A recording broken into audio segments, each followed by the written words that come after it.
Advertencia. Este programa, sus componentes y posibles invitados no tratan de expresar ideas políticas ni religiosas. En este programa solo divulgamos hechos históricos y relatamos leyendas, sin ningún posicionamiento político, ni religioso, ni social.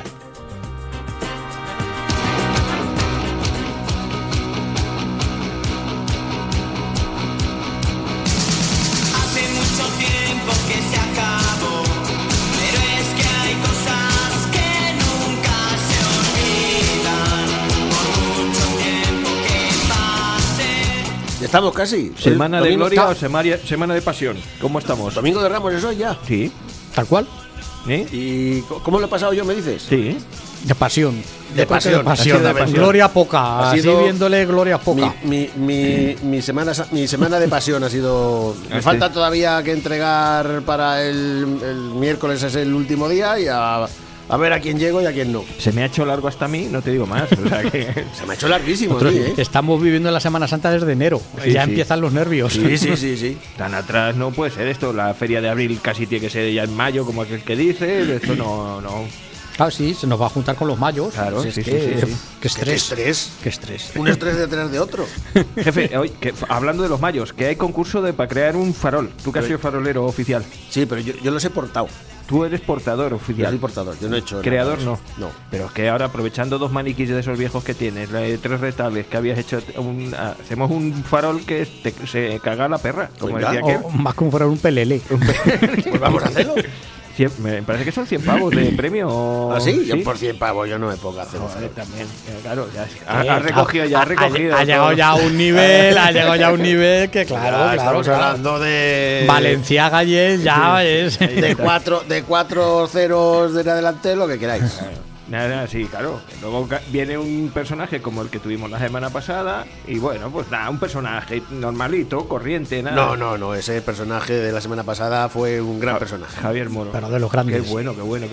Pues nada, hoy programa 219, me parece, ¿no? Sí, este es de los normalitos, este ya es de los nuestros. Déjame primero que diga que estamos en No me cuentes historias, el programa de voy a hablar de la OTAN. Ya no echaba yo de menos. Pues a lo mejor no hablas de la OTAN. Coño, ¿no? Apaga el micrófono. Es el número 3 el que tiene encendido. Onda Plana Santa Cruz 107.4. ¿Es que siempre me lo preguntas o no? No te pregunto nunca nada en este momento del programa, te lo pregunto después. Bueno, pues yo ya te lo digo. Vale, pues a lo mejor no. Y este es nuestro programa 219, como decía. También se nos puede escuchar en ondaplanasantacruz.es, en streaming, como dices tú, en streaming. Pues en streaming también en ondaplanasantacruz.es. Programa 219 que tiene como título... ¿Qué queréis que os cuente? ¿Seres imaginarios en femenino? Ay, no, calla. Ahí voy. Me he saltado. ¿Dónde está esto? Aquí arriba. Bueno, que me he saltado la empezamos escaleta. el programa de nuevo. A ver, corramos un estúpido velo. Asuntos varios. Cabeza de vaca, la OTAN y seres imaginarios. Mira, ahora que se me ha acabado la música y todo, así da gusto. Yo voy a hablar de la OTAN. ¿O no? Hace mucho tiempo que... Pues jefe, te iba a pedir una cosa. Dígame usted. Venga, vamos a ver. No creo que te enfades mucho. ¿Tú te acuerdas que hace un par de programas me preguntaste que de dónde venía el nombre de Santa Cruz y que qué eran las historias esas? Sí. Una cosa que conté yo allá por el primero, segundo. Pues tengo aquí una cosilla que te va a gustar. Venga, pónmelo. Sí, no, pero espérate que te cuente. Vale. Es que tengo que quitar tu sección. Venga, vale. O sea, que no vas a hablar de la OTAN. No, vaya a hablar de la OTAN. Pero era un farol de lo que estás hablando. No, te lo cuento lo que es y me dices si sí o si no. El otro día en una ponencia de radio de unas que estoy dando, grabé una de los escritos que tiene Dionisio Urbina en los artículos estos que estoy leyendo sobre la historia de Santa Cruz, el que habla precisamente de esto, de las leyendas de Santa Cruz, de cómo los nombres al que se nos atribuyen y tal son leyendas. Lo leí, le puse la musiquilla y describe muy bien todo aquello por lo que tú me preguntabas, de dónde viene cada parte, quién se lo inventó, quién no. Dura unos 6 o 7 minutos y si queréis lo pongo para que no se me quede atrás y ya que lo preguntamos el otro día, dejamos tu sección para otro día. Venga, vale. Y como te veo tan liado, sí. Y luego ya seguimos con los seres imaginarios, porque yo voy a hablar de seres imaginarios en femenino, un libro de Jorge Luis Borges, que habla de bastantes más que las que os voy a contar hoy, pero he elegido las que tienen carácter femenino y que está muy chulo también. Y Joaquín nos va a hablar, como decía el título, de Cabeza de Vaca. Terminamos lo que empezamos hace 15 días, si no recuerdo mal, exactamente, pues con la segunda parte de las aventuras de este explorador. Así que hoy no voy a poner La Perla Negra. Pues no pasa nada. ¿Y si la pongo? Pues ponla. Venga. Pues mira, entonces no la pongo, pero luego empezamos con lo otro. Me vais a escuchar a mí hablar. Vas a confundir, no confundas. No confundo. Aliante, Pues un liante. entonces entramos directamente. Venga. Relato de leyendas santacruceras. Ya veréis.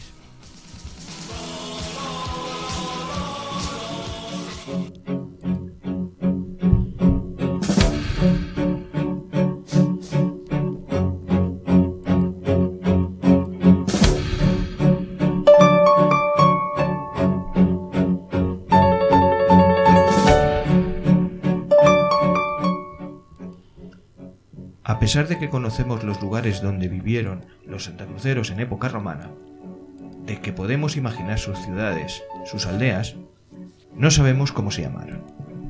Existe una arraigada tradición en Santa Cruz de la Zarza que habla del origen romano para el casco urbano del pueblo, que dicen se llamó Belsinia o Belsinius, que había un templo dedicado a la diosa Venus, donde hoy está la actual iglesia de Santiago, en el cual oficiaba la sacerdotisa Numia.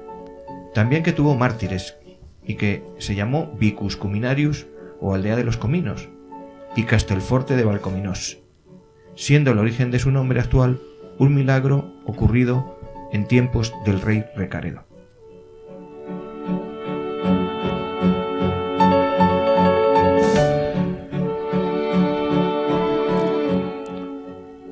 Cuenta la leyenda que en una visita del rey Recaredo, a su paso por la hondonada de la Cava, se quemaron unas zarzas y unos cambrones, y allí apareció una cruz de madera que ardía y no se quemaba.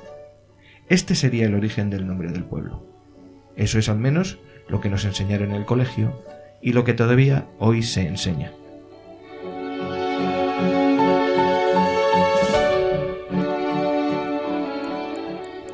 Estas historias no dejan de tener cierta belleza y algunas dosis de romanticismo, pero no son más que eso, novelas, leyendas que fueron inventadas para engrandecer el pasado de Santa Cruz, pero que se basan más en la fantasía que en los verdaderos datos. En el Concilio de Trento los cristianos se separan, católicos y protestantes.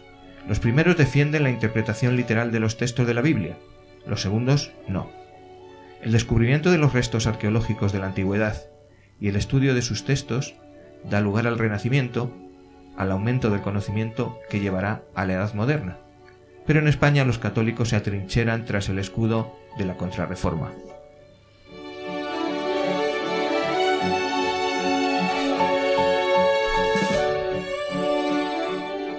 Aquí se acepta sin crítica todo con tal de que el texto sea antiguo, que no ataque a la fe o que salga de las manos de un eclesiástico. Y hubo uno que se inventó un truco muy eficaz. Consistía en sacar a la luz como encontrada alguna obra de un autor antiguo.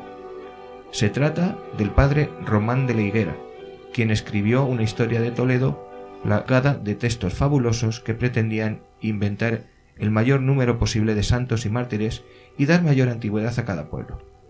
Para lograrlo, cogió autores antiguos, como Dextro, Máximo y Luis Prando, e inventó obras de ellos que jamás habían escrito. Esto es un falso cronicón. Por aquel entonces, los tiempos en el que nació el Quijote, todavía no funcionaba la imprenta, y las obras circulaban en copias de copias y copias, en las que se sustituía, se quitaba y se ponía a gusto de cada pueblo o cada interesado. Podían ser leyendas o tradiciones un poco pueriles, imaginaciones crédulas o malintencionadas, dictadas por la vanidad.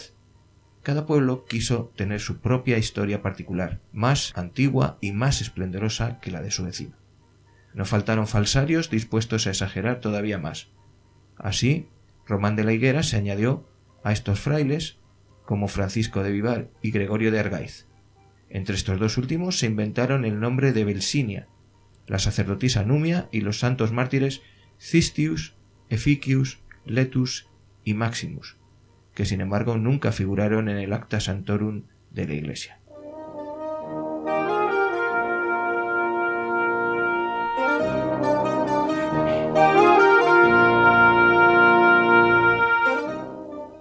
Continuando esa costumbre, el cura santacrucero Fronce, en el siglo XIX, se inventa lo de Castelforte de Valcominos. Solo el nombre de Vicus Cuminarius es verdaderamente antiguo, pero no sabemos dónde estuvo emplazado.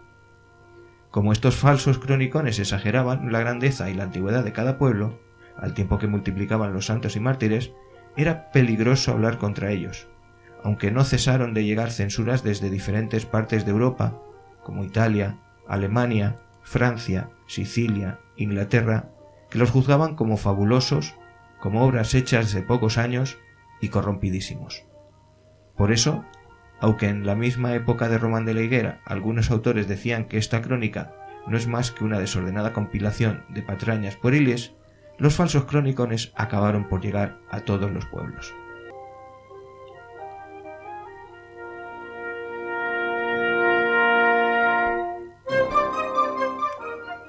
Decíamos al comienzo que estas eran leyendas, pero no es exacto, porque no son recuerdos de tiempos pasados, sino que son invenciones que han pretendido suplantar a la historia. Hoy, nuestro pueblo no nos parece menos importante porque no se haya llamado Belsinia. Su verdadera historia yace en los campos donde estuvieron los carpetanos, los romanos, los visigodos y los musulmanes. Allí construyeron hace muchos años y muchos siglos sus hogares, y sus ojos contemplaban cada día los mismos horizontes que hoy vemos nosotros, los blancos cerros de Garciolís o el Cerro del Águila. Caminaban por los mismos caminos y bebían de las mismas aguas en el Gramón o en la Virgen de la Paz.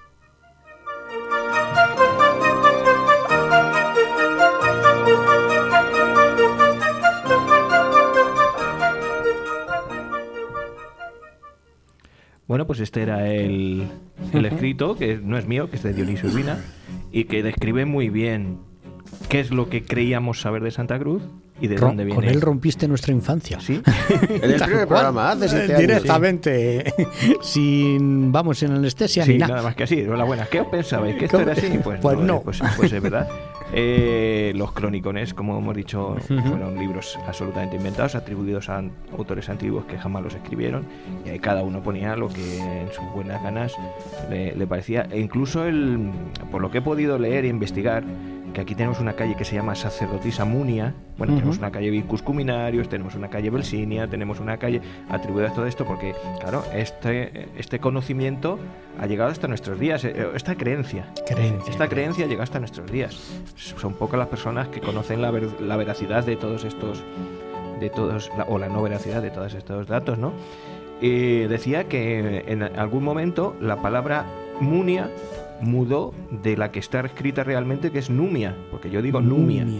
En los escritos que yo he visto, por ejemplo, en el de Argaiz, que es donde sale este templo de Diana, se refiere a la sacerdotisa Numia, no Munia. Y sin embargo aquí al pueblo ha llegado Munia, porque alguien lo transcribió mal o lo leyó mal en su momento, o no lo sé, o es que está escrito de otra manera en otros sitios. Lo mismo que estos santos que se nos atribuyen en el siglo I, que fueron martirizados, Ficius, Letus, Maximus, etcétera, todo esto es inventado. Lo único que sí que es cierto es que en el Camino Antonino, en la vía romana de la que hablamos también, había un Vicus Cuminarius, era una de las mansios, una de las paradas, que debía estar por aquí cerca, pero que no se sabe exactamente dónde está, que se nos atribuyó. Entonces, pues se supone que puede ser Vicus Cuminarius por Santa Cruz de la Zarza, pero tampoco ni siquiera es real. No seguro. En otros sitios. Así que te ha quedado claro ya un poquito.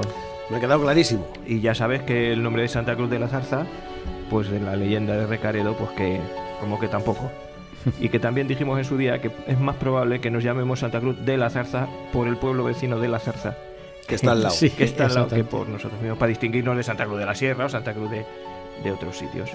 Pero está muy bien el texto este. Sí, porque si dices Santa Cruz, pues hay muchas Santa Cruz. De hecho, un caso de paso, hasta 1300 y pico éramos Santa Cruz a secas, hasta 1400. Yo creo que hay escritos en la diócesis o en Cuenca, en la diócesis de Cuenca, que se refieren a Santa Cruz a secas, sin el apellido. Sin la zarza. Yo hace poquito me encontré un real decreto de principios del siglo XX que cogía no sé cuántos nombres de pueblos, estoy mirando y digo, a ver si salimos, no. Eran pues, tranquilamente 50, 100 pueblos que inducían a confusión. Entonces, pues, Oropesa. Exactamente, por ejemplo, el pueblo de mi mujer, el barco, era el barco. Luego, para distinguirlo, el barco de Ávila. ¿Por qué? Porque hay otros barcos. O barco, pues entonces Galicia, así nos pasó a nosotros antes de esto, pero eso, se ve que cada X tiempo, ya digo, me lo he encontrado de 1910 y tantos, que es bastante reciente, aclaraban, en más que nada aclaraciones geográficos, cartográficos, o libros de viajes. Para distinguirlo de otro pueblo de la zona o de otra provincia. Bueno, jefe, ¿te ha gustado? Me ha gustado. Sí, pues me ha gustado. Te emplazo a que el próximo día... Hable de la OTAN. Sí, exactamente. Si no tenemos invitado, que no lo sé, ¿no? ¿O nos toca invitado? La semana que viene... Bueno, escucha, la semana que viene tenemos vacaciones. Sí. Es verdad. Yo no sé ni qué Lo primero es lo primero. La semana que viene tenemos vacaciones. Pondremos si estamos en algo por Domingo aquí. Ramos, para el Domingo Resurrección tenemos vacaciones. Ah, sí, yo no estoy. No estás. Pues ya está. Yo tampoco. Ya está. Así que, bueno, pues luego a la vuelta de vacaciones, si no tenemos invitada, me dijiste que iba a El venir 26, Ana. el 26 26 viene Ana. ¿Sí? Viene Ana. ¿Sabemos de qué va a hablar? Nuestra amiga. No. No, porque... ¡Sorpresa! Sí. porque me encanta, porque cuando la última vez... Voy a hablar de no sé quién. Venga, vale. Y después, al poco tiempo, que voy a hablar de no sé cuántas porque creo que va a ser mejor. Ah, vale. Y después en la semana esa, que no voy a hablar, que voy a Por hablar la mañana, de no, que he cambiado. Qué maravilla. Entonces, no sé Qué lo que capacidad, Dios mío, qué capacidad tener varios temas preparados. Bueno, pues nada, pues eso, que a la vuelta de vacaciones te dejo la OTAN y discúlpame por haberte quitado el sitio, pero No, había que poner No, esto. disculpado, no. Esto se paga. Ah, sí, encima voy a llevar oro. un extra hoy. Sí, qué maravilla. Bueno, os voy a hablar de seres imaginarios Venga. en femenino.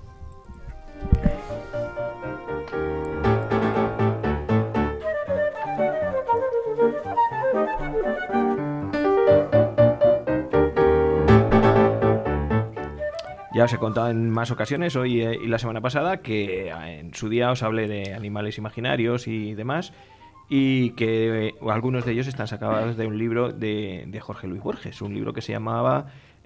bueno, el primer título fue Manual de Zoología Fantástica, que se publicó en México, y que fue traducido al italiano por Manuale di Zoologia Fantastica, de Giulio Einaudi en Turín, al alemán también, al francés, bueno, estuvo traducido en todos los idiomas.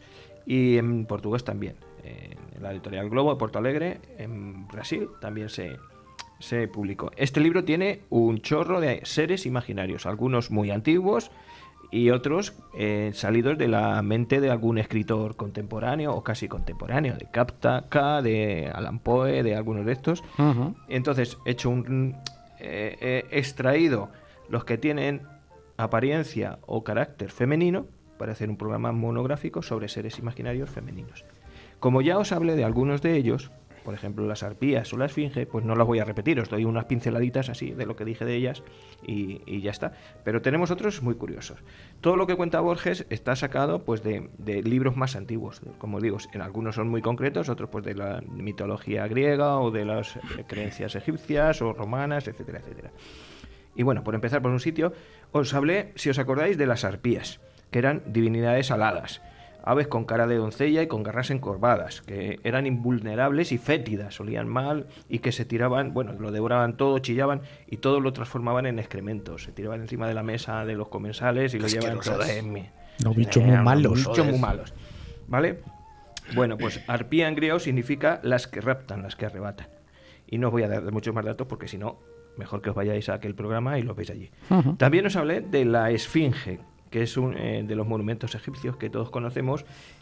Había, si os acordáis, dos clases de esfinge. La androesfinge, que la define Heródoto, así para distinguirla de la griega, que es un león echado en tierra con la cabeza de hombre. Es la egipcia. La que vemos todos en Egipto. Exactamente. Representaba, se conjetura, la autoridad del rey. Y bueno, pues están en esos templos. En Asiria eran esfinges barbadas y coronadas, y en algunos monumentos todavía se conserva. La esfinge griega tiene cabeza y pechos de mujer, alas de pájaro y cuerpo y pies de león. Es la diferencia entre una y otra, ¿vale? Podríamos hablar mucho más de ello. Serán los pies de la leona. Bueno, vale. En este caso digo el género, digo el animal, pero no el género. Ah. Bueno, pues ya está. Pues de leona. Qué puntualización Sí, señor. siempre. Se ve que está atento, se ve que está atento. Y también os hablé en aquel momento de las valquirias. La valquiria, que en las primitivas lenguas germánicas significa la que elige a los muertos. Y que, bueno, en la mitología escandinava son vírgenes armadas y hermosas. Su número habitual era 3 y elegían a los caídos en el combate para llevarlos al Valhalla. Eso sí que te sonará, ¿no? Pues sí.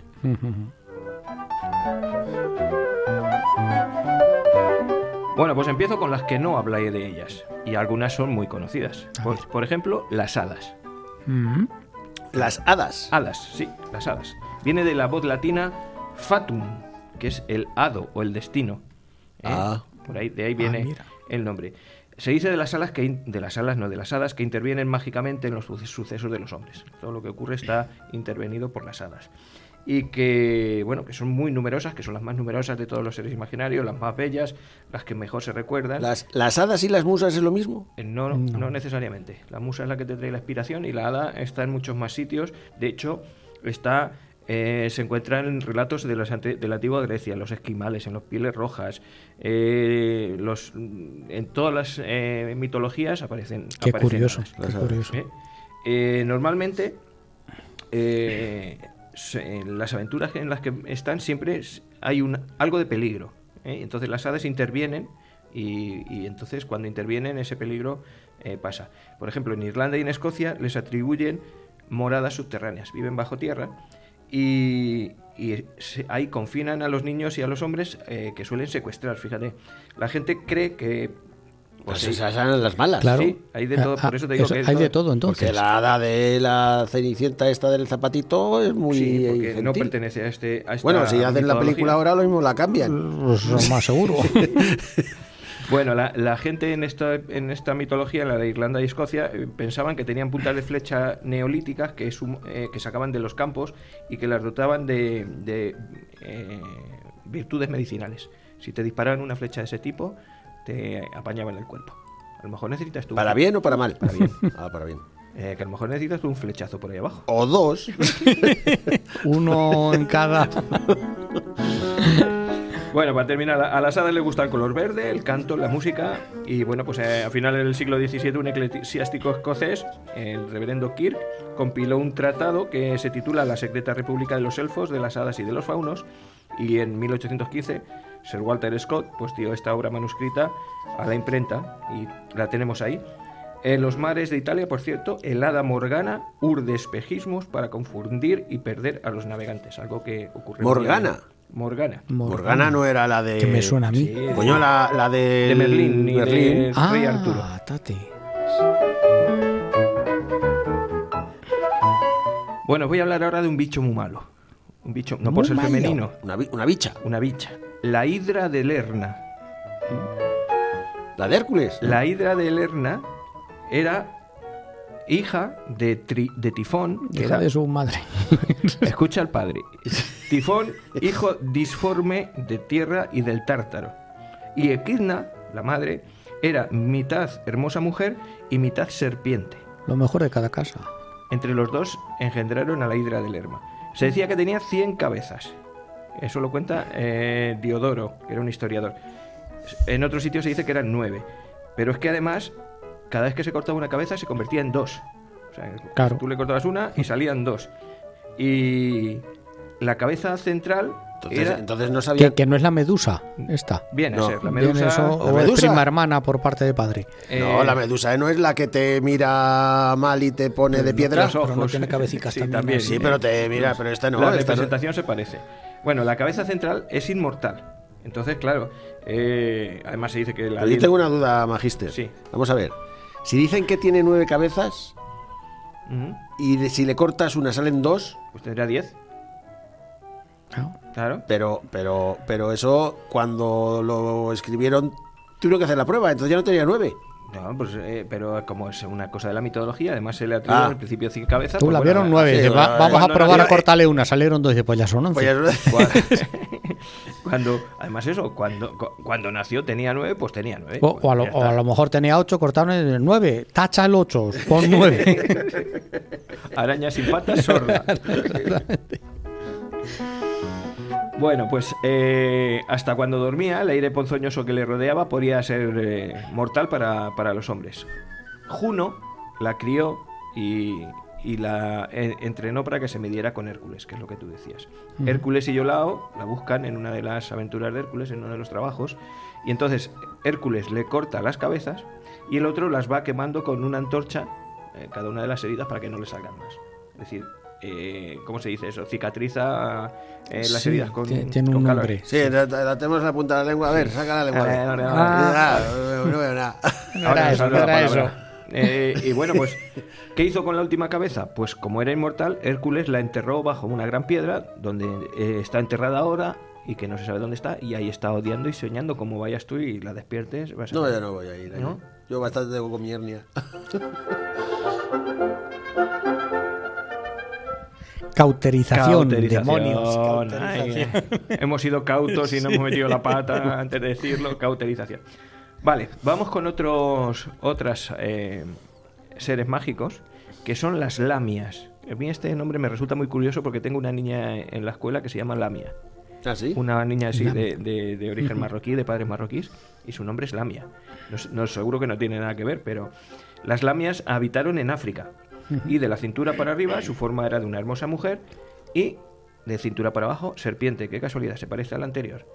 Algunos las definieron como hechiceras, otros como monstruos malignos, y la facultad que le faltaba era que no podían hablar, pero tenían un silbido melodioso. En los desiertos atraían a los viajeros para devorarlos después, y bueno, pues se dice que eran hijas, así en plan remoto, de Eso es de como, Zeus. como las sirenas. Claro, es una similitud a las sirenas, pero en el desierto. Y aquí hay una leyenda, un escrito, una novela, un cuento de Robert Barton, que habla se llama Anatomía de la melancolía, que trata la pasión del amor y narra la historia de una lamia que había asumido la forma humana y que sedujo a un filósofo. Lo llevó a su palacio en la ciudad de Corinto. Invitado a la boda, el mago Apolonio de Tiana la llamó por su nombre y inmediatamente desapareció la lamia y el palacio y todo. O sea, que liberó al filósofo de morir a manos de... Que Apolonio de Tiana sí que existió. Apolonio de Tiana, sí. Hicimos un programa de él. Y esta es otro nombre de que hay niñas y mujeres que se llaman así, Lilith. Ah, Lilith. Sí. Lilith, dice la Biblia... ¿Lilith o Lilith? Lilith, terminado en TH, TH, ¿no? Lilith. Si es inglés... Ese mítico, ese nombre, es Sí, judío, entiendo claro. yo. Vamos, por lo menos me suena a mí. Sí, te voy a decir quién era Lilith. Dice la Biblia que porque antes de Eva fue Lilith, Claro. la primera esposa de Adán. Su leyenda inspiró al poeta inglés Dante Gabriel Rossetti la composición de Eden Bower. Y entonces Lilith era una serpiente, fue la primera esposa de Adán y le dio hijos resplandecientes e hijas radiantes. O sea que Adán, antes de tener a Caín y Abel, ya tenía hijos con Lilith. Y bueno, Dios creó a Eva después, y Lilith, para vengarse de la mujer humana de Adán, la instó a probar el fruto prohibido y a concebir a Caín. Ese hombre lo cuenta mal. ¿Sí? ¿No El fue que así? sabrá. Sí, Sabrá. no, yo tengo entendido... Dinos, Yo tengo ilústranos. entendido que Lilith, así sexualmente, quería ser la que mandaba. Sí. Y le dijo que yo no me pongo debajo, coño, que me pongo encima. Y Adán dijo que no. Y por rebelarse, porque no quería ser la sumisa, pues dijo... Ahí te quedas. Esa Me voy. versión donde se ha encontrado En los evangelios apócrifos. en qué archivo. Bueno, y ahora una que no es un animal, aunque tiene cosas de animal. La mandrágora. ¿Os suena la mandrágora? Sí, qué pedazo de disco. Ahí sale Javier Craes, sale Joaquín Sabina. A los grandes, los grandes. Bueno, pues la mandrágora es una planta, y digo que tiene que ver con el reino animal porque grita cuando la arrancan. A lo mejor habéis visto Harry Potter. En una escena de Harry Potter, los estudiantes están trabajando me con la gusta, mandrágora y Que son sacan una tantas, de ellas. yo es que no es santo de mi devoción. Y el grito hace que se La desmaye. mandrágora esta no es la de los arcaos, La de los arcaos, pues puede ser también. que tiene así forma de muñeco. Exactamente, tiene forma humana y se dice Sí, que se... ahora, claro, ahora la de que, los ahora que arcaos. lo dices, sí, exactamente. Pues esta, la supuesta forma humana de las mandrágoras, ha sugerido la superstición de que éstas crecen en el pie de los patíbulos. Que ¿Ves? Por eso te digo. eso es. Y bueno, pues habla de que se alimentan de la grasa de los arcaos, de lo que cae ahí. Bueno, pues también están las mandrágoras. Tengo mucho más aquí de ellas, pero voy a ir aliviando porque todavía me quedan 1, 2, 3 por lo menos. Pero, ¿y la mandrágora por qué saben que es femenino y masculino? Pues... Que termine en A. Claro. Si fuera mandrágoro. Policía, cabalera, y hay policía y policíos. Pues tú fíjate. Que el castellano es riquísimo. Claro, no. Plinio dijo que la mandrágora blanca es el macho y la negra es la hembra. O sea que hay una diferencia entre unos y otros. También que quienes las recogen trazan alrededor 3 círculos con la espada y miran al poniente, porque el olor de las hojas es tan fuerte que suele dejar mudas a las personas. Arrancarla era correr la suerte de espantosas calamidades. Y en el último libro de la Guerra Judía de Flavio Josefo nos aconseja recurrir a un perro adiestrado para sacarla. Arrancada la planta, el perro se muere, pero las hojas sirven para sacar medicinas y elixires mágicos. Fíjate para todo lo que vale la mandrágora. ¿Para matar perros? Las ninfas, otra de las que aparecen por aquí. Estas ya, en principio, Paracelso dijo que las ninfas solo vivían en el agua. La primera concepción o acepción de las ninfas es que son seres de agua, pero más tarde se dividieron en ninfas de agua y de tierra. Estas últimas presidían sobre todo los bosques, eran un símil a las hadas. Las ninfas es igual que los ninfos. Que no los nifos, no confundir. Nifo es una palabra santacrucera. A lo mejor el que no esté yendo por ahí no sabe lo que es un nifo. Anda, nifo. Bueno, pues las amadrías, que son como se llaman ahí, sí, vivían invisiblemente en los árboles y se parecían a ellos. De otras de este tipo de ninfas se creyó que eran inmortales o que vivían miles de años. Y las que habitaban en el mar se llamaban oceánidas o nereidas. ¿Os sonarán estas palabras? Sí. Más. Las nereidas. Las de los ríos se llaman náyades y su número preciso no se conoce. Hesiodo, otra vez, aventuró que podían ser 3.000 o por ahí. A ojo. Eran doncellas grandes, graves y hermosas y verlas podría provocar la locura y si estaban desnudas ya te cagas, te cuento. te Ya, mueres. buah. Y bueno, pues una línea de Propecio de un libro que tiene dice así: los antiguos les ofrendaban miel, aceite y leche y eran divinidades menores que no se erigieron templos en su honor, En su honor, pero sí que estaban ahí como divinidades. Nos subimos para el norte. Las nornas, que pertenecen a la mitología medieval escandinava, son las parcas. Las parcas. Sí. Es La Snorri muerte. Sturluson, que a principios del siglo XVIII ordenó toda la mitología escandinava, nos dice que las principales son 3 y que sus nombres son pasado, presente y porvenir. Qué curioso.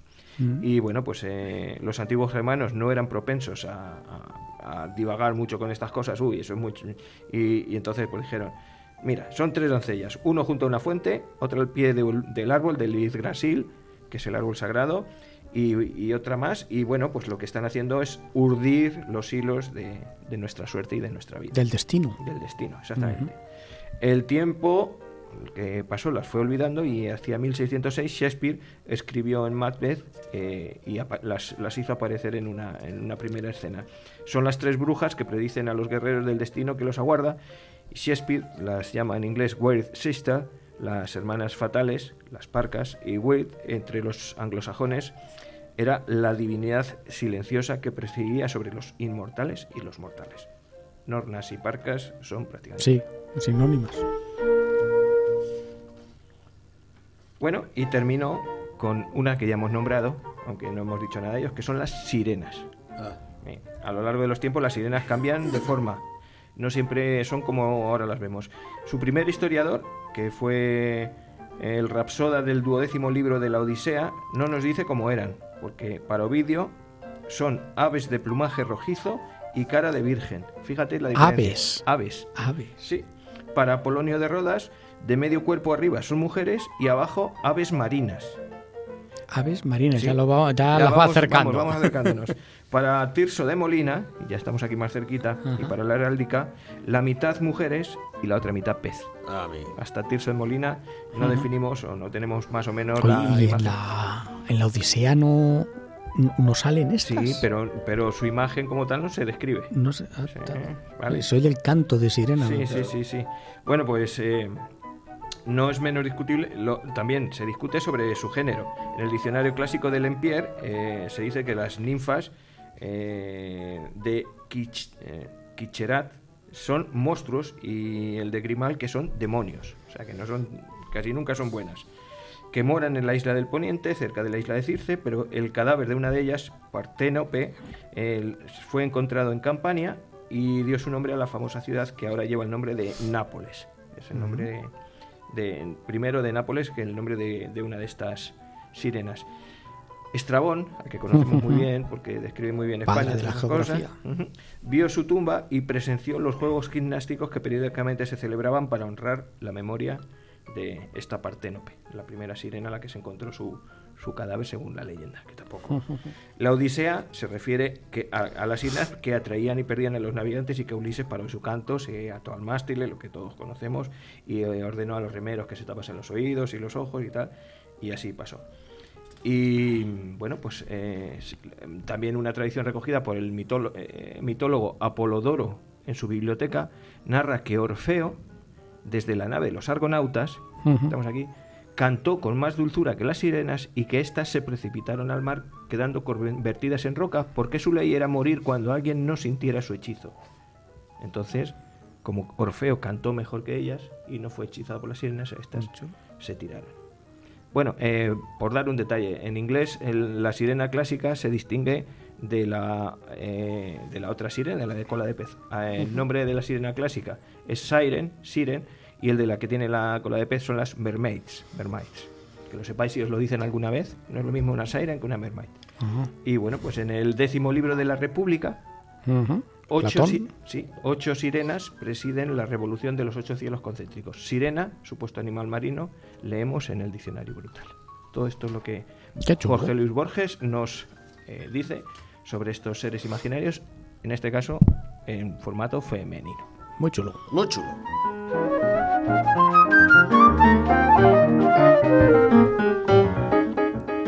Buen momento para redes sociales, por ejemplo. Por ejemplo, venga. Exactamente. Pues recordamos nuestro muro de Facebook, donde subimos los programas según se van emitiendo y según suben a la plataforma iVoox, que os contaré después, pues los colgamos en Facebook, que es No Me Cuentes Historias, nuestro muro, 1600 y pico seguidores tenemos ahí.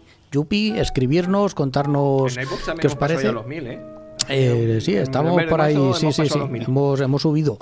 Que os cuento más de redes sociales, Twitter, @ No Me Cuentes Onda, Spotify, No Me Cuentes Historias, YouTube, No Me Cuentes Historias, y que nos queda Instagram, Nome_Cuentes Historias, que lo publicamos a la vez, y lo mismo, porque he descubierto que se copia y me ahorra mucho tiempo, ¿sabes? Y bueno, en la plataforma iVoox, que es donde subimos los 2 programas que emitimos. Este que está sonando los domingos a las 6 de la tarde, que sube al canal No Me Cuentes Historias, y luego el que emitimos los sábados a las 5 de la tarde, que es No Me Cuentes Biografías, donde Rafa cada semana nos corta y nos corta el programa y pone la biografía que ya tenemos aquí encima, porque nos va pisando los talones, ¿sabes? Y se llama el canal No Me Cuentes Biografías. Eso es. Y nos queda nuestro WhatsApp, como siempre, el 679-984636, que también lo tenemos abierto para recibir pues todo lo que nos queréis contar, y a través del cual nos llegan también historias. Bueno, te lo hemos dejado votando, Joa. Tal cual. 38 minutos con 50 llevamos. O sea que... ¿Haber cenado? Hasta las 2 horas. Nos miras con ojos así de retar. No hay ningún reto. Es una realidad. Poneos cómodos. Echa otro poquito aquí de resol y echa sí, os lo recomiendo. Porque vamos con este hombre, Vamos, exactamente. Vamos con mucha leyenda, que van a enlazar, vamos a sacar alguna leyenda que otra, pero a ver si hoy podemos terminar antes de que nos dé mañana. Cante el gallo. Antes de que cante el gallo, bueno. Las aventuras de Álvar Núñez Cabeza de Vaca. No lo pongas tan mal, que va a ser muy interesante, seguro.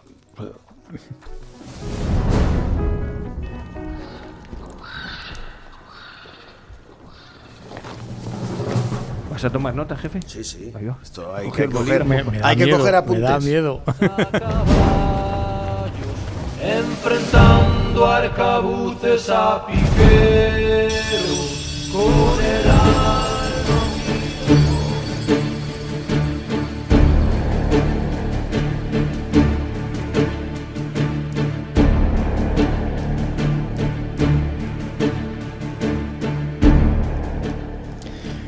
Vamos a remontarnos un poquito en el tiempo para contar esta aventura, esta segunda parte de las aventuras de Álvar Núñez Cabeza de Vaca. Qué mejor que coger la sintonía de la película, la banda sonora de 1492, La Conquista del Paraíso. ¿Y dónde hay que remontarnos? Pues a ese día, a ese 12 de octubre de 1492, cuando Rodrigo de Triana gritó tierra y Colón, al mando de la expedición de la Pinta, la Niña y la Santa María, llegó a la isla de San Salvador, allí en las Bermudas, actual isla de Guaraní, y que abría ese camino de encuentro entre dos mundos, entre Europa y América.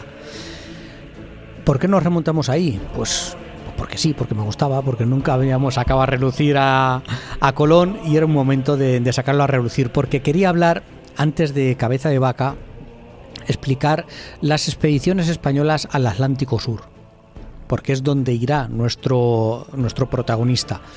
Recordaros que Álvar Núñez venía de la parte de Nueva España, que había recorrido todo el sur de Estados Unidos y la habíamos dejado llegando a España. Antes de su aventura vamos a contar qué había pasado con aquellas tierras. Y es que, bueno, en el 1492 se descubre América. En el 1494 ya tenemos nuestros tiras y aflojas con la otra gran potencia naval del momento, que no es Inglaterra, que no es Francia, que es Portugal, nuestros vecinos portugueses. Entonces hay que dirimir los litigios que teníamos con ellos, y los reyes católicos y el rey portugués se sientan y deciden trazar una línea, cogen un paralelo de la tierra y dicen: de aquí para acá mío, de aquí para allá tuyo. En Tordesillas. El Tratado de Tordesillas, exactamente. Salimos perdiendo, ¿no? Pues en un principio no iba mal la cosa, pero los portugueses eran más veteranos en esto de la navegación y de la negociación, y en el último momento arrempujaron un poquito más. El paralelo se lo llevaron 200 leguas para allá, y casualidad que las tierras que ahora recogía ese paralelo es el actual Brasil, que es el territorio que ocupó Portugal. Entonces los portugueses ya se empezaron a instalar ahí en este territorio que luego se llamaría Brasil.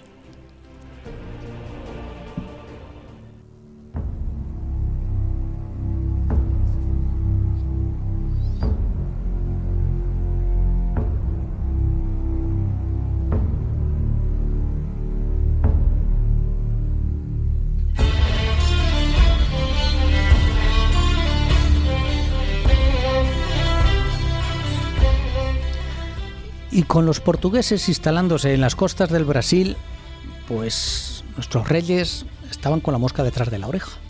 En un principio Castilla, España, se había extendido por lo que es la zona central de América, lo que es el Caribe. La línea directa natural de navegación bajaba desde Sevilla, Sanlúcar de Barrameda, bajábamos a las Canarias, y las corrientes marinas nos llevaban hasta el Caribe directamente. Y fue la principal zona de descubrimientos españoles. Los portugueses enseguida se tiraron hacia Brasil, porque, pues bueno, o casualidad o conocimientos marineros que ya tenían, pues lo empezaron a descubrir. En 1500 ya teníamos los portugueses en la costa brasileña.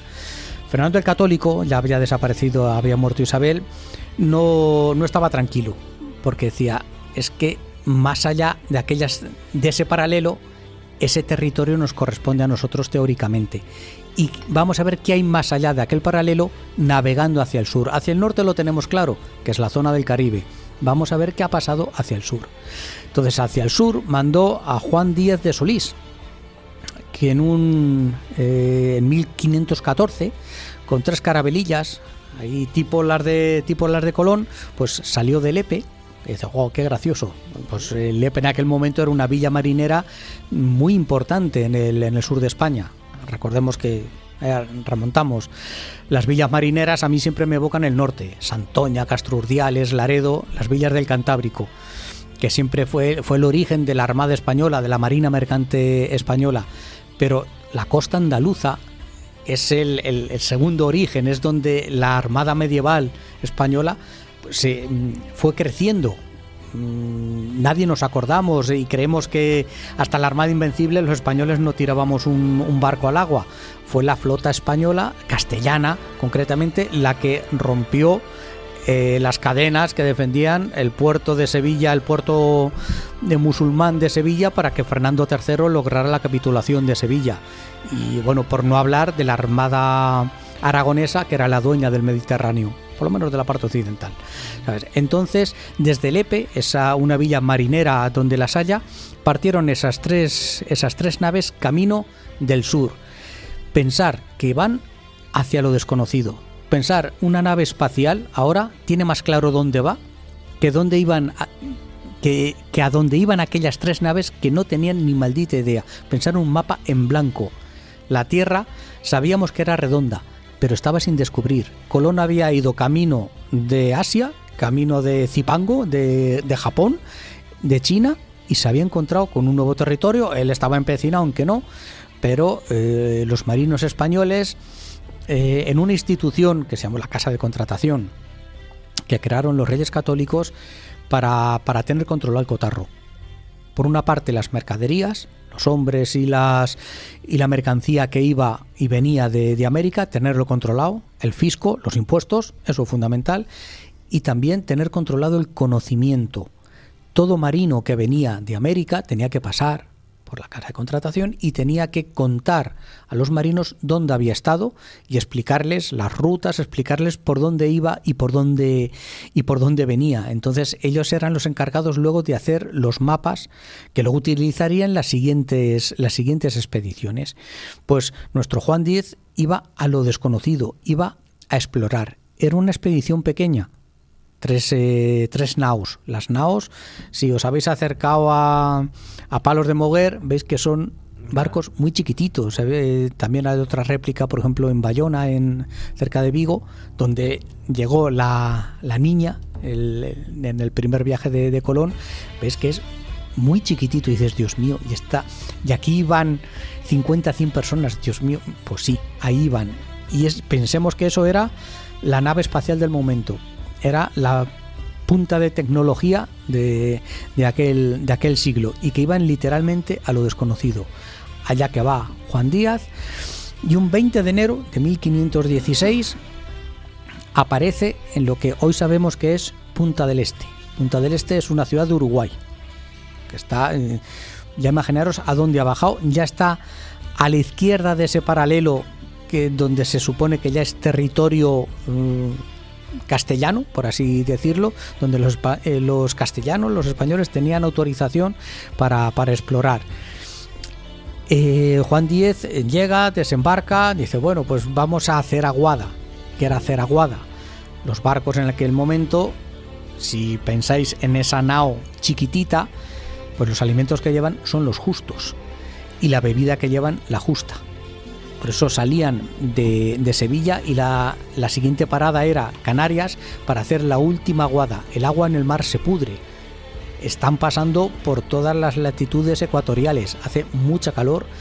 La comida y la bebida desaparece. Los hombres necesitan mucha agua. El agua se pierde la potabilidad y hay que llegar a tierra rápidamente para poder hacer aguada. Entonces se bajan a hacer aguada. El caso es que a este Juan Solís y a los que bajaban lo rodearon los indios. No se sabe hay qué tribus, si fueron los charrúas, los que vienen de esa zona de Uruguay. El caso es que le hacen trocitos y lo ponen a asar, literalmente se lo comen. Eso es por lo menos lo que cuentan los supervivientes. Últimamente se le pone en cuestión. Se dice más bien, es la excusa que pusieron estos para poner pies en polvorosa y no ayudar a sus compañeros. Porque también si pegan 2 pequeños cañonazos, yo imagino que se hubieran asustado un poquito y a lo mejor los hubieran salvado. Pero bueno, el caso es que se los comieron a esa expedición, a Juan Díez de Solís y a los que iban con él. ¿Le hicieron tomate? Sí, lo contamos también aquí en una de esas expediciones malditas. No sé si era tomate o tal cual. De ahí lo de Solís. El tomate. Mira, no había caído yo. Lo mismo viene por ahí. ¿Cómo era sin seguro? También. El que es que ya aquella zona lo llamó el Mar Dulce. ¿Y por qué el Mar Dulce? vio que, ostras, el mar es salado, hasta los de tierra adentro lo sabemos, pero en aquella zona el mar era dulce, el agua no estaba salada.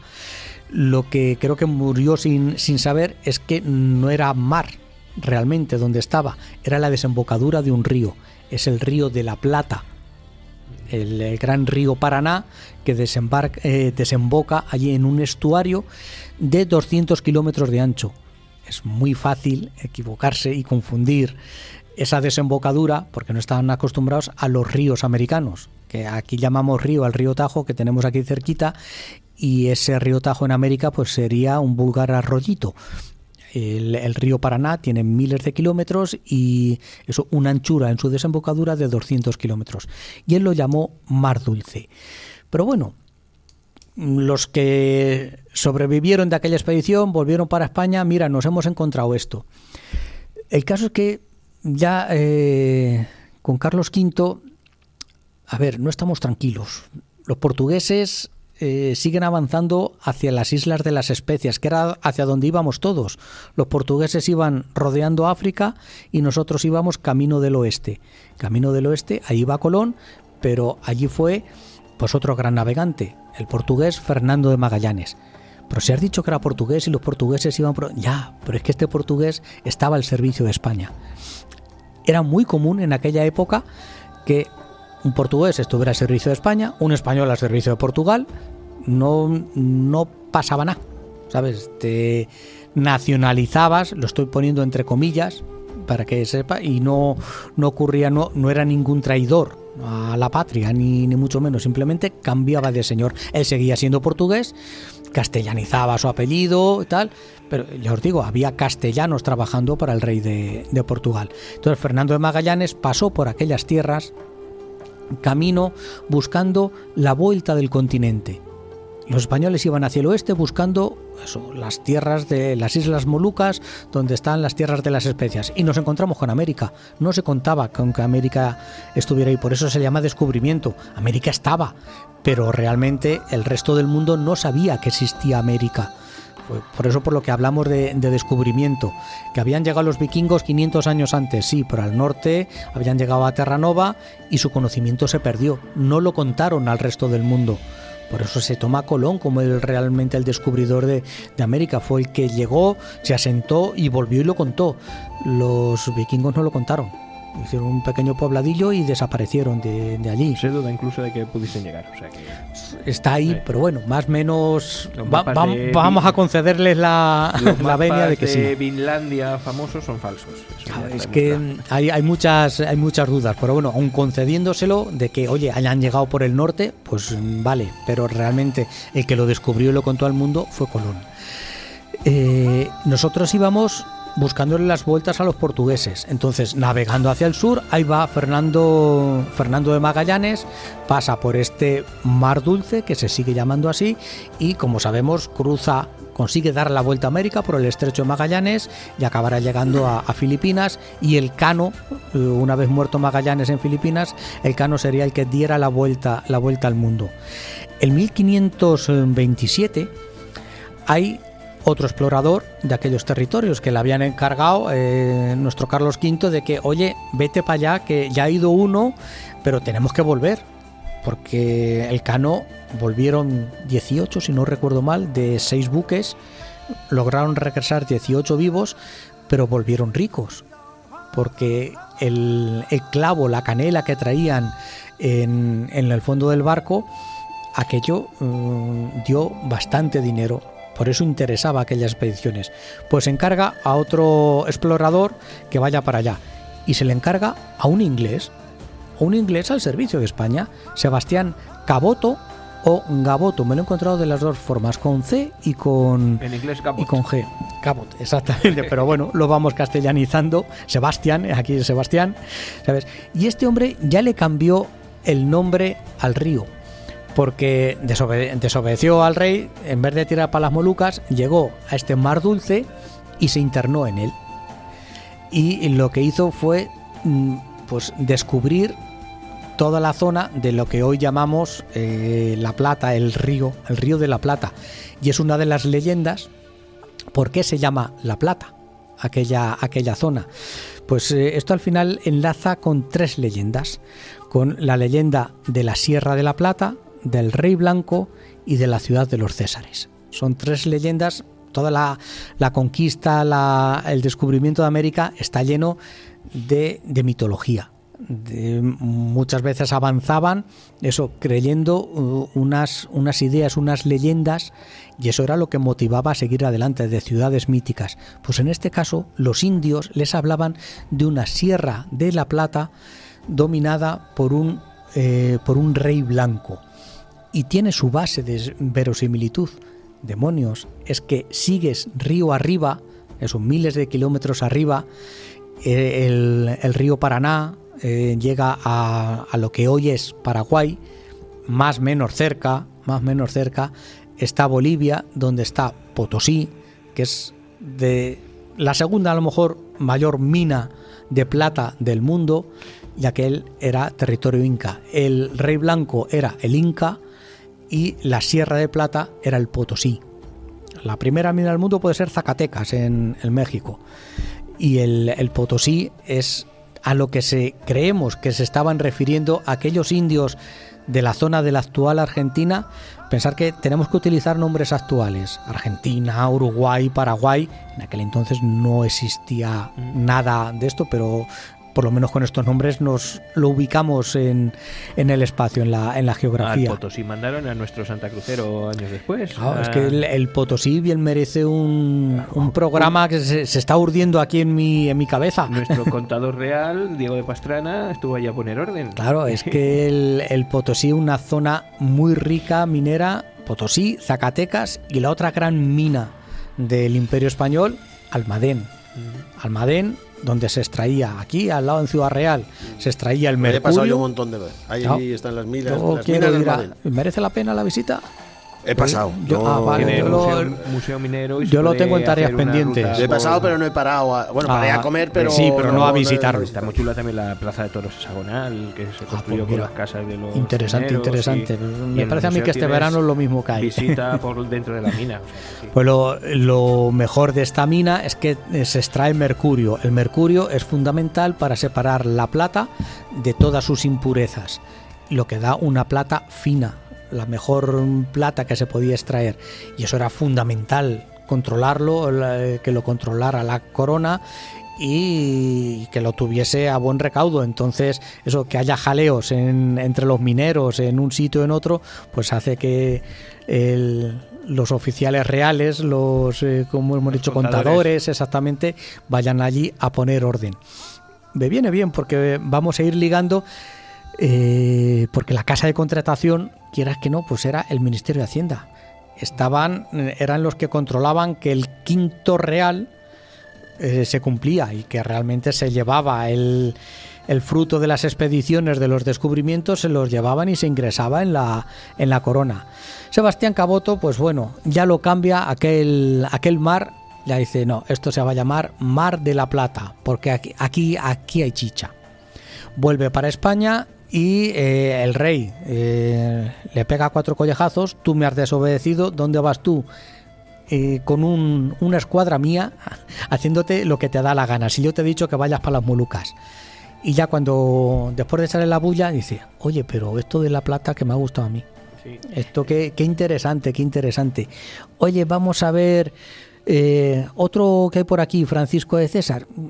Para acá, vamos a ver, vamos a contar, a ver, cuéntame el porqué de ir para allá y te enteras a ver qué es eso de la Sierra de la Plata.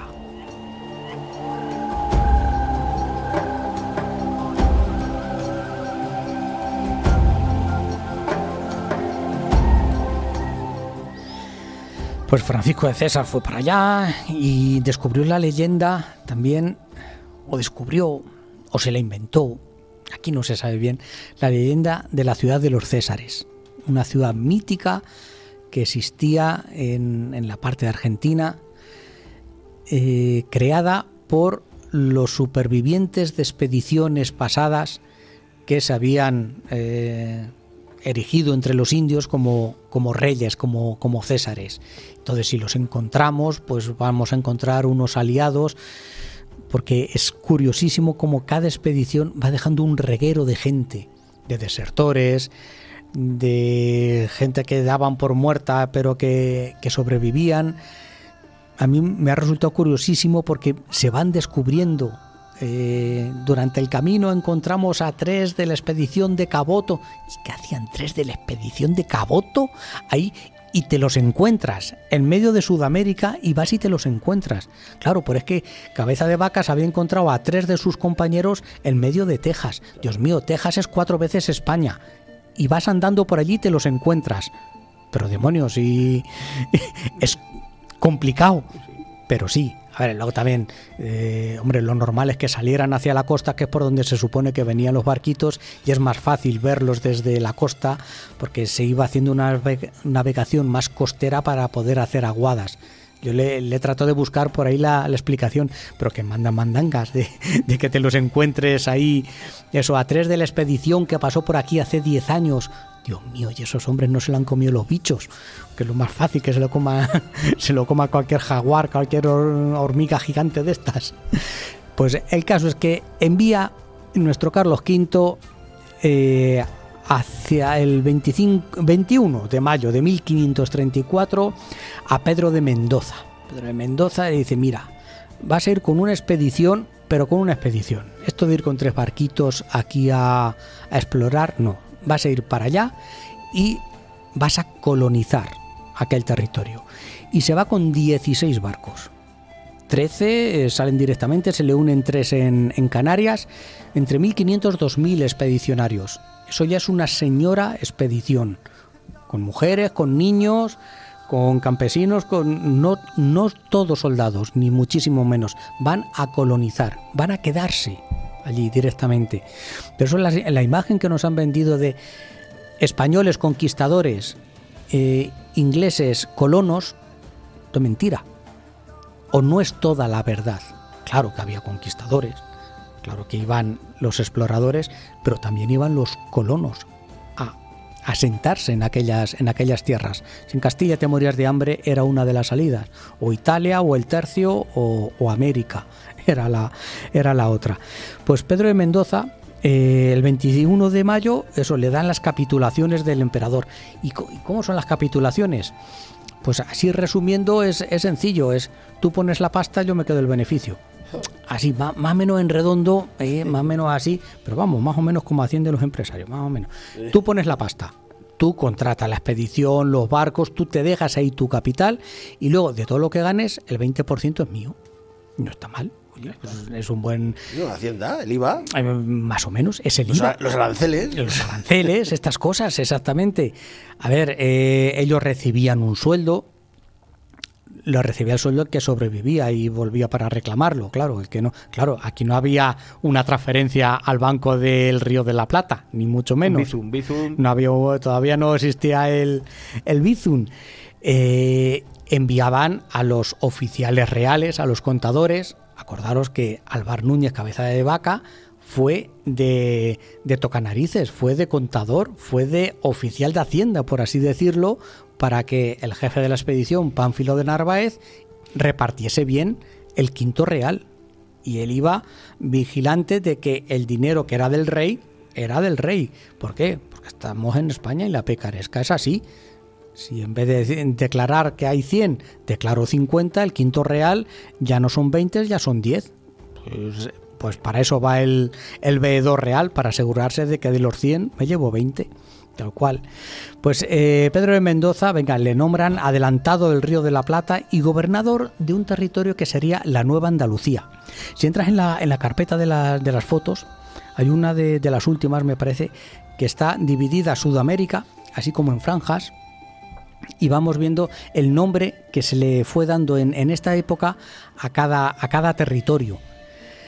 Digamos que a Pedro de Mendoza le correspondería el territorio que quedaba de Chile para abajo, del Chile que estaba, pensaros, 1536. Hacía 10 años que se había tomado México, no México, Tenochtitlán. Hernán Cortés, que Pizarro había tomado Cuzco, había conquistado el imperio inca, y que Almagro había bajado de ese imperio inca hacia Chile. Pues Pedro de Mendoza, digamos que iría a continuación. Son como franjas, si lo ves, como eso que y creo que se llamaba, si no recuerdo mal, la Nueva Andalucía, le habían dado ese nombre. Son territorio ficticio, no había una frontera definida ni mucho menos. Si más o menos iban controlando las costas, definiendo, cartografiando, pero del interior no se sabía absolutamente nada. Nuestro Pedro de Mendoza viajaba con mucha gente conocida. Entre 2000 iba mucha gente de rancio abolengo. Y por ejemplo, uno de los más conocidos que me ha llamado más la atención era Rodrigo de Cepeda. Ay, Cepeda, ¿de qué me suena a mí Cepeda? Aparte de ser un profesor mío de la universidad muy bueno. Rodrigo de Cepeda era hermano de Teresa de Jesús. Teresa de Cepeda y Ahumada. Pues uno de los hermanos de Santa Teresa estaba allí en esa expedición que acabaría muriendo en Chile años después. Se cruzaría andando el continente y acabaría entre las huestes de Almagro luchando contra los araucanos en Chile. Junto con, o dentro de esta expedición, iban también alemanes, iban holandeses. Claro, dices, claro, también, si es que el emperador, el imperio, pues llevaba gente de un sitio a otro. Igual que Colón era italiano, igual que Caboto era inglés, igual que Magallanes era portugués, había una fidelidad al rey, no tanto a ese concepto de nación que es más del siglo XIX, sino fidelidad, eso, al monarca, al rey. Pues venían 80 alemanes y holandeses en esa expedición. Era, como digo, una expedición exploradora y colonizadora. Mendoza colocó la pasta por adelantado. Él se llevaría el el rey se llevaría el quinto real y el sexto para la Cámara Real. Es decir, había un aumento de los impuestos. Y ya iban con una idea que luego va a provocar muchos choques, pero que es la base del descubrimiento y la colonización española. Los indios eran súbditos del rey. A los indios no se les puede esclavizar. Los indios tienen alma. Es por estos años, más o menos, cuando la controversia de Valladolid, cuando Carlos V dice paramos la conquista, y que los teólogos nos digan si es lícito o no es lícito el conquistar aquellas tierras. Nadie, repito, nadie se ha cuestionado a lo largo de la historia si era lícito o no era lícito lo que estaba haciendo. Lo hacían y punto. Ni romanos, ni griegos, ni árabes, ni franceses, ni ingleses, ni rusos, ni americanos, nadie se ha parado y ha dicho, oye, ¿lo estaría haciendo bien o no? Los españoles sí lo hicimos. Equivocados o no equivocados, fuimos los únicos que lo hicimos. Pararnos a darle una pensada a esto. Y la consideración que salió fue: los indios son súbditos del rey, no se les puede esclavizar. Luego, quien hace la ley hace la trampa. El indio que se rebela, el indio guerrero, el que no se somete, es un traidor al rey. Si tú eres súbdito del rey y te enfrentas a las tropas del rey, eres un traidor al rey. A ese sí se le puede esclavizar. Veremos que luego saldrá este tema más adelante. Durante el viaje, pues entre tanta gente, pues surgen las disensiones y en los barcos hay un peligro muy grande, tan grande como el hambre, como la sed, que es el motín. Y entonces, ¿cómo se llama? Pedro de Mendoza tiene que coger a un líder que había allí entre los marineros, Juan de Osorio, y le condena a morir a puñaladas. Podías matar a ahorcado, le podías echar al mar, pues a este le tocó de esta forma. Pasa que tenemos un problema, Pedro de Mendoza, y es que estaba enfermo de sífilis, enfermedad venérea, y ya venía enfermo, y claro, un viaje en esas condiciones en las que se viajaba antes, pues no era precisamente lo mejor para una convalecencia tranquila. La cosa se le iba complicando y fue enfermando y fue condicionando el futuro de la expedición. Un 3 de febrero de 1536 se fundó en este Mar del Plata Santa María del Buen Aire.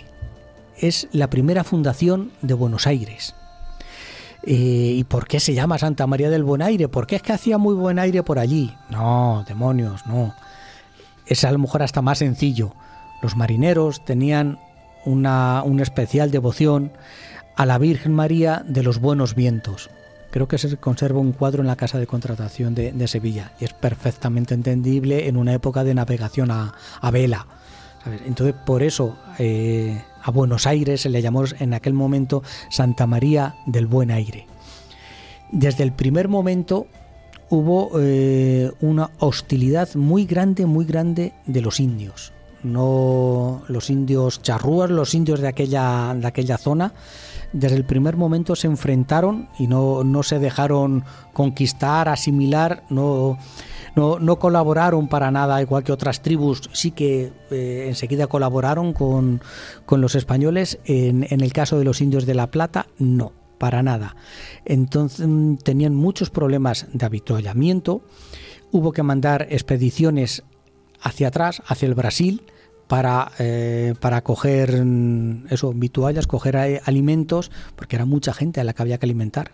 Os recordamos 1.500, 2.000 personas la expedición. Los indios llegan a poner cerco a Buenos Aires el 24 de junio, es decir, 4 meses después, los indios estaban cercando Buenos Aires y cercándola por hambre. Normalmente, entiendo que la cerca que defendería Buenos Aires era una cerca de madera. Si pones un castillo, los indios no tienen medios. Les pasaba a los guanches con la conquista castellana de Canarias. No tenían medios técnicos para asaltar una fortaleza hecha de piedra. La madera es distinto, le puedes prender fuego o simplemente los rodeas y no les dejas de avituallarse. Y 2.000 personas en un mínimo espacio, como era el pequeño Buenos Aires de aquella época, al final acaban pasando más hambre que un maestro escuela, empiezan las enfermedades y se llegó al canibalismo, se dice. Salieron expediciones como pudieron. Estaban al lado del río, pues hubo expediciones que salían hacia el norte. El río Paraná viene de norte a sur. Entonces salieron por el río arriba, a buscar alimento, a buscar vituallas. Se fundan fuertes a lo largo del río, el fuerte de la Buena Esperanza, el fuente del Santo Espíritu, y ahí van quedando pequeñas guarniciones. El caso es que Pedro de Mendoza, pues el hombre entre la enfermedad y cae como una especie de depresión, que cuando envía a distintas expediciones, él se ve solo y decide abandonar aquel territorio y volverse hacia España. Nombra como capitán general a Juan de Ayolas, uno que había partido hacia el norte. Como gobernador de Buenos Aires, nombra a Francisco Ruiz Galán, un amigo suyo. Eso que queda de gobernador de Buenos Aires, el fuerte de Corpus Christi y el fuerte de Buena Esperanza.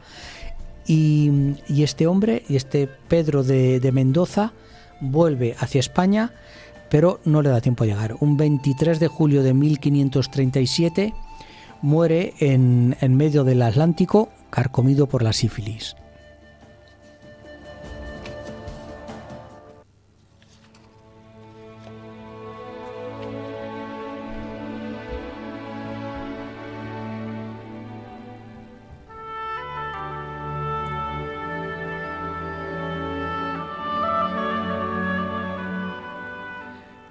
Y aquí es donde ya entra en escena el protagonista de nuestro programa. Después de esta leve introducción, brevísima, 2 pinceladas, y me he saltado nombres de lo que tenía que apuntar, me he saltado nombres a patadas. Aquí aparece nuevamente nuestro Alvar Núñez, que había vuelto de América. El hombre había vuelto con su buen dinerito y se podía haber dedicado a la vida contemplativa, pero el rey le dice: oye, si es que a ti se te da bien eso de explorar de pasarlo mal por ahí, de pasarlo mal y pasar calamidades por ahí, si esto a ti se te da, mejor estás allí que aquí, así que ¿por qué no coges tus bártulos y te vas para allá? Y claro, si te lo dice el rey, pues oye, es que te manda mucho. pues va a haber que irse para allá.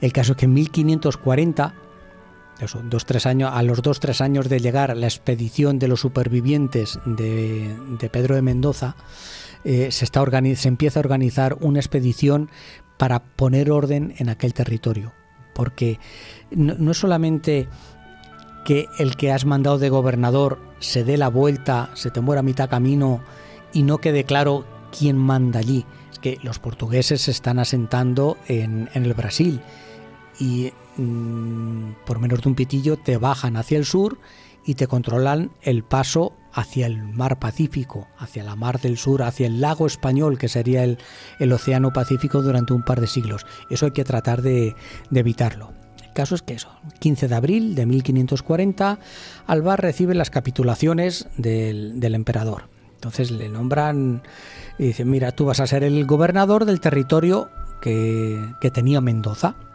que es más o menos desde el territorio de Almagro, del conquistador de Chile, hasta el Estrecho Magallanes, más o menos así, topa a ti. Esto, y tú no vas a conquistar, vas a gobernar. Es una actitud muy distinta, porque nuestro Alvar Núñez, recordemos que no era conquistador. Había tenido su fase militar de joven, había luchado en Italia, estaba acostumbrado a las armas, pero él no era un conquistador. Él era un superviviente, un explorador. Él era el contador del rey. Era distinto. El perfil psicológico de la persona elegida era muy distinto. Dice, venga, pues nos ponemos manos a la obra. Tiene que aportar pues las armas, las vituallas, le cuestan más de 8.000 ducados.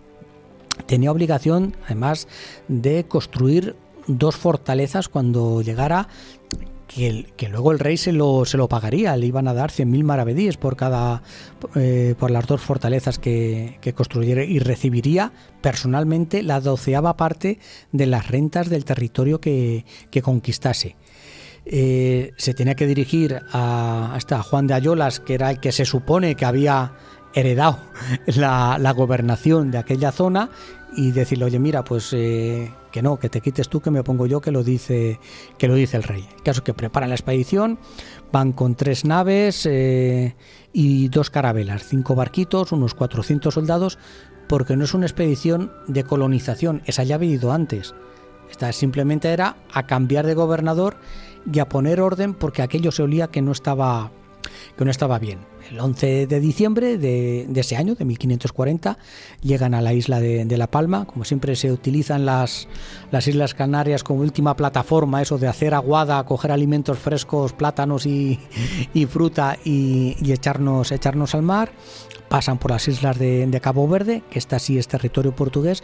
Los navegantes españoles pueden pasar por el mar controlado por los portugueses, pero no pueden hacer aguada. Eso es más o menos lo que venía en los términos del Tratado de Tordesillas, que es una trampa. Sí, tú puedes pasar, pero si en unos barquitos chiquitos no puedes coger agua, pues maldita la gracia que me hace. Aunque, vamos, estos tuvieron avería, pasaron y al final van y compran víveres, y a nosotros también les interesa el comercio. Entonces, bueno, las cosas se relajan y llegamos a un entendimiento. Llegaron el 29 de marzo de 1541 a las costas de Brasil. Siguen bajando y ya van, a partir de ahí ya van costeando. Cerca del Uruguay, de lo que hoy es Uruguay, hay una isla, Santa Catalina, que hoy es territorio brasileño, donde allí ya se encuentran con expedicionarios de Caboto, gente que se había quedado rezagada de las antiguas expediciones, y les cuentan, oye, mira, pues te contamos un poquito cómo está el tema.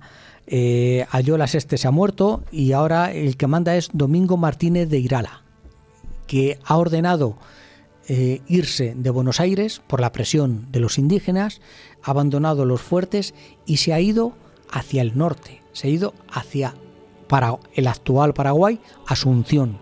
Asunción ahora mismo es la capital del Paraguay, y fue fundada creo que por Diego Martínez de Irala, y si no por alguno de los conquistadores anteriores, y lo toma como su base. ¿Por qué? Sí, hemos dicho que en Buenos Aires había mucha presión de los indígenas y, ostras, no se vivía bien. Este también se fue hacia Paraguay porque estaba más cerca de la Sierra de la Plata, de las minas que todavía no se habían encontrado, por así decirlo, los españoles que bajaban del Perú con los que subían por el río de la Plata. Y se había quedado allí en medio de la nada, no te voy a decir como independiente, pero a su bola, tal cual. Allí en esta isla de Santa Catalina, antes de doblar el cabo del Mar del Plata, Álvar Núñez se baja de la expedición y con unos pocos se va tierra adentro, en vez de seguir por el mar, que es mucho más rápido. Yo creo que es que este hombre era de tierra adentro. Le gustó lo de andar. Lo de andar le gustó y lo del agua no le gustaba. No le convencía mucho. En cuanto vio tierra se bajó. Dice, seguir vosotros ya sí eso, que yo tiro por aquí. Y él, que he recogido por ahí el mapita, cruza y preguntando a los indios, no sé cómo, porque aquel territorio era totalmente inexplorado, acabó llegando a Asunción. Por el camino, luego más tarde escribiría otro libro que se llamaba Comentarios, describe unas grandes cataratas que ha descubierto el Iguazú. Por eso es por lo que me llamó la atención de esta segunda parte de su vida. Dios mío, es que no solamente recorrió medio Estados Unidos, todo el sur de Estados Unidos, es que en el sur, y ya con no sé cuántos años de edad, porque este hombre ya tenía que tener pues, los 40, 50 años, descubre las cataratas del Iguazú, se cruza medio Brasil hasta llegar al Paraguay. Eso es una tiradilla de unos miles de kilómetros por un territorio inexplorado, por selva, por bichos que te comen, indios que te tiran flechas. No, este fue el que inventó el senderismo. Tal cual, vamos, no es correr como huir, pero vamos, una cosa así. El caso es que el 11 de marzo de 1542 Álvar llega andando a Asunción. Que Asunción dice, bueno, claro, tú piensas la capital de Paraguay.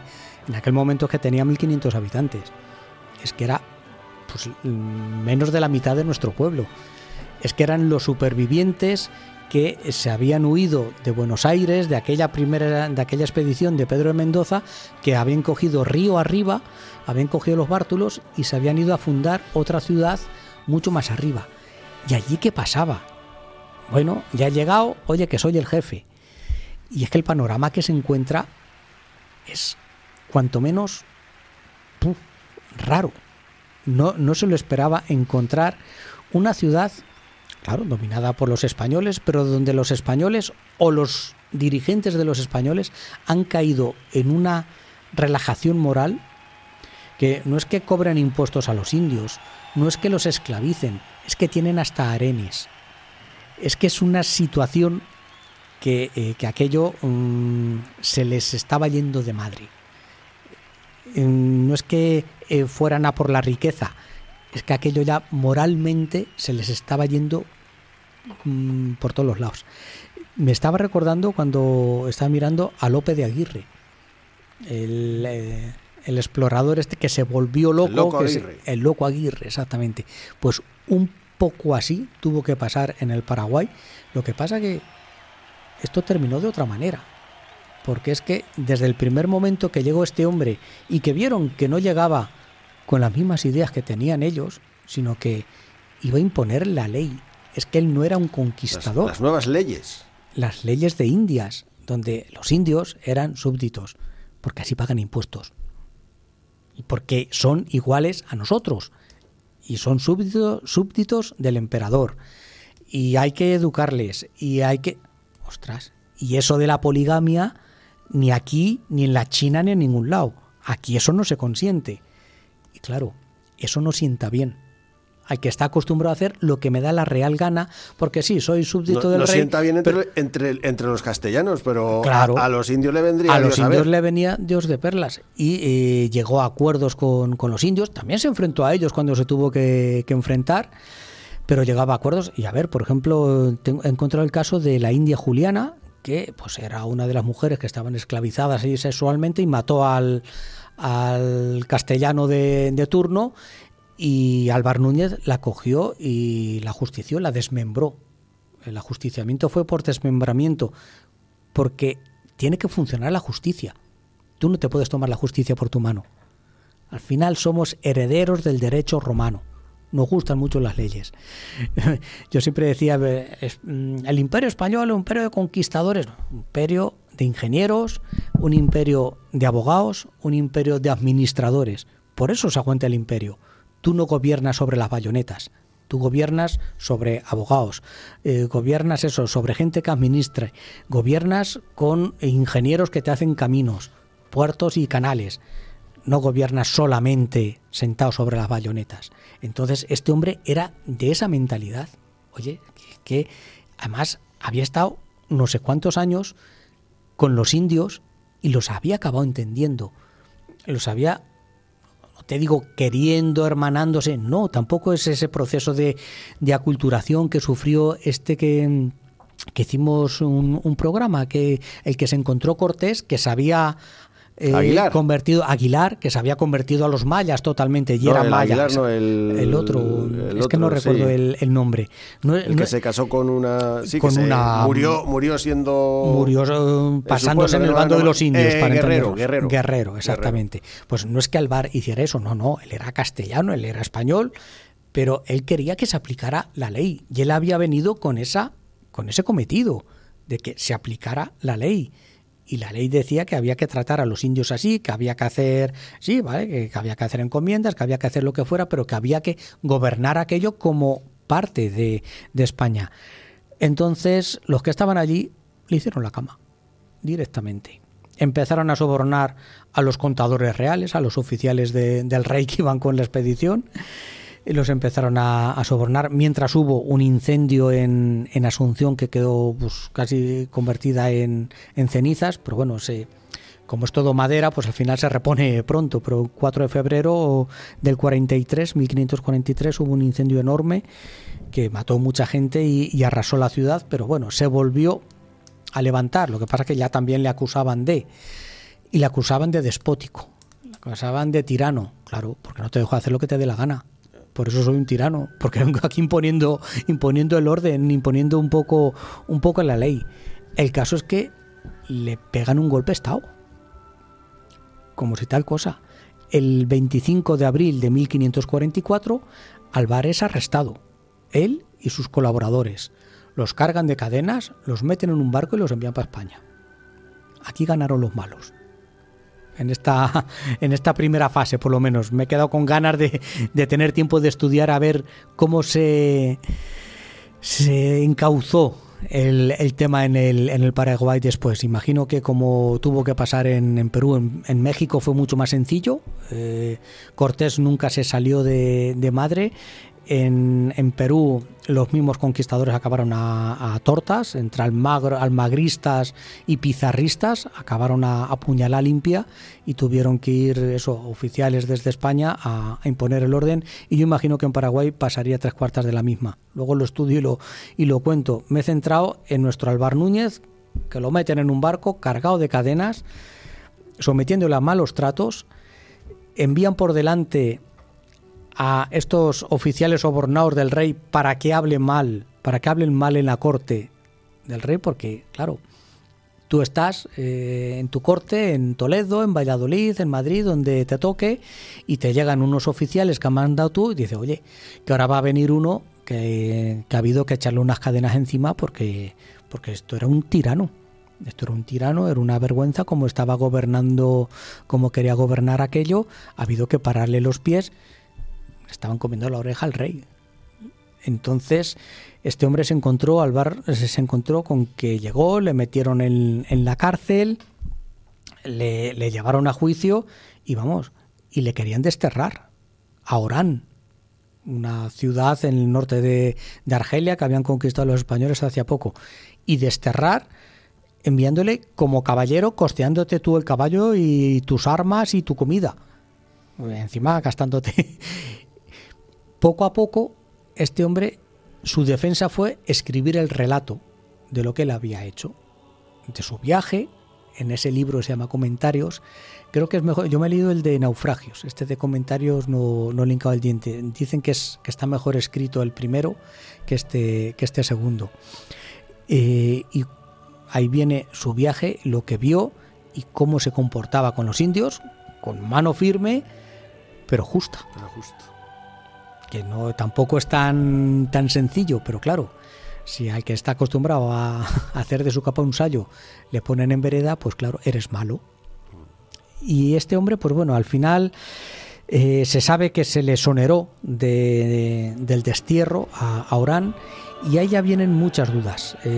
Por un lado te encuentras gente que no te dice que se pierde totalmente su pista, allá por 1550 se le pierde la pista. Otros dicen que no, que se han encontrado en decretos, reales cédulas.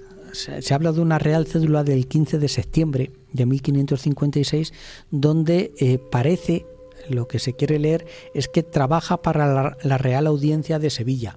Eso se llama rehabilitación de cargos, rehabilitación en tu puesto, en tu honor, porque una acusación de traición, de malversación de fondos y demás, en aquella época era muy dura. Si se le deja trabajar para la Real Audiencia, ostras, pues algo habría recuperado por el camino. El caso es que no se sabe realmente ni el año ni el lugar donde murió. Se supone que es entre 1558 y 1564, se supone que es Sevilla, donde fallece, pero realmente se le pierde un poco la pista desde el momento en que sale de la cárcel y medio se le exonera. Unos hablan de que si se metió de monje y acabó de abad en un monasterio de allí en las cercanías de Sevilla, otros esto de la Real Audiencia de Sevilla. Pero poco más. Yo me quedo con su figura, con la figura no del conquistador, porque no conquistó nada, porque este no conquistó nada, conquistó los corazones de los indios con los que se encontró. Sí me quedo con la figura del gran explorador, del gran caminante, de un hombre que no se doblega ante nada, ante las dificultades, porque lo de América del Norte fue espectacular, 8 años metiéndose a los indios en el bolsillo, haciendo de chamán, haciendo operaciones quirúrgicas, sacando flechas del corazón. Claro. Es que ahí se la jugó. Hombre, que se la jugó. Ahí se la jugó. Ahí era o salvarle o chimpún. o acabas tú de festín. Entonces, ostras, no te queda otra, exactamente. Pero cómo es la figura del español que acaba, no voy a decir hermanándose, pero sí respetando al indio, respetando la cultura del indio, tanto del norte como del sur, que era aquellos que le defenestraron, que era lo que no querían entender para nada, y este hombre lo entendió a la perfección, perdón por el patulaje.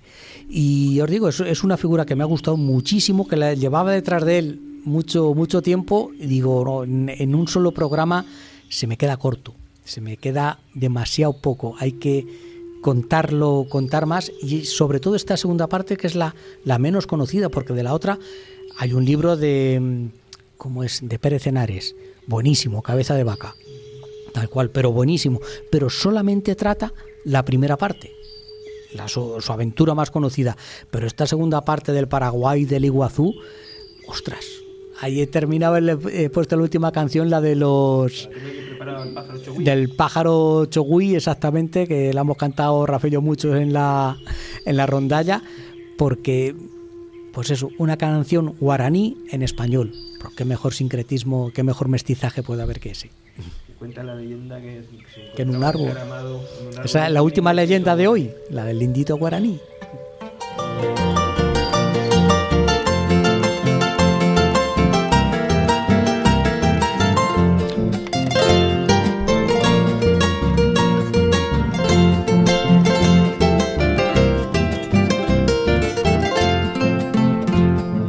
Cuenta la leyenda que en un árbol se encontraba encaramado un indiecito guaraní, que sobresaltado por el grito de su madre perdió apoyo y cayendo se murió, y que en entre los brazos maternales, por extraño sortilegio, en Showil se convirtió.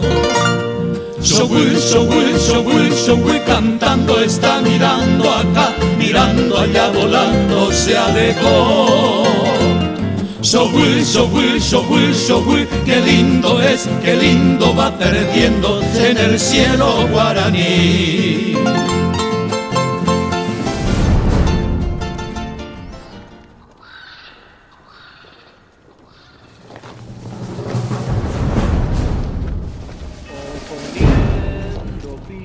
A caballos, enfrentando arcabuces a piqueros. Veo yo relajado al jefe. Te veo. Estoy de vacas ya casi. Tarde ya oliendo.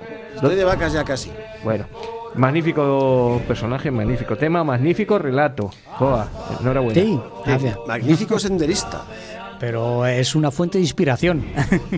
A ver si ya deja de llover y puedes echarme al monte. Es que ha habido un programa por ahí también que esta semana pasada también ha hablado de Álvar. Sí, Sí. Qué bueno. Y ha habido anécdotas que, por ejemplo, cuando llegó a Lisboa la primera vez, de Lisboa a Sevilla fue andando. Claro, y digo, coño, este hombre que le gustaba andar. Sí, por lo visto sí. Por no aguantar al que iba conduciendo. Ya te digo. Pues, Ya lo de mismo le pasó. Guaraní igual, o sea, cuando lo Se escuché, coge, se yo baja dije, y de no, me subo voy andando. andando aquí, yo me voy, tirad pi. vosotros. Pero bueno, jefe, vamos a ver. Es increíble este hombre, sí. Bueno, pues para terminar con canciones con historia, yo no me hago responsable.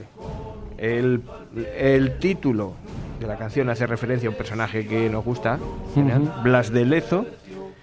El tipo de canción, yo creo que te gusta, jefe.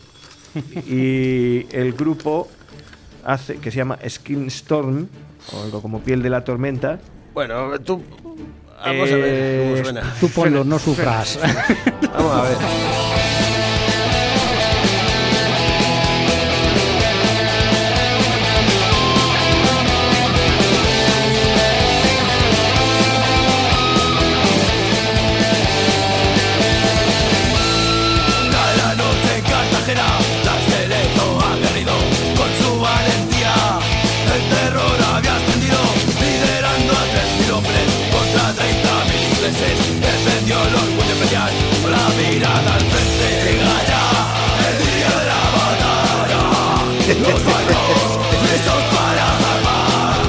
Se tiene que hacer daño en la garganta, seguro. Voz dulce de terciopelada.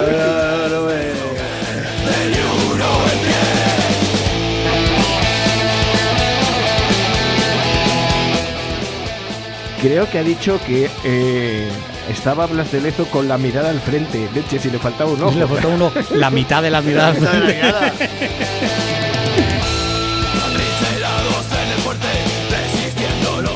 Bueno, yo creo que ya ha sido suficiente, ¿no? Sí, no va mucho más allá la pobrecilla canción.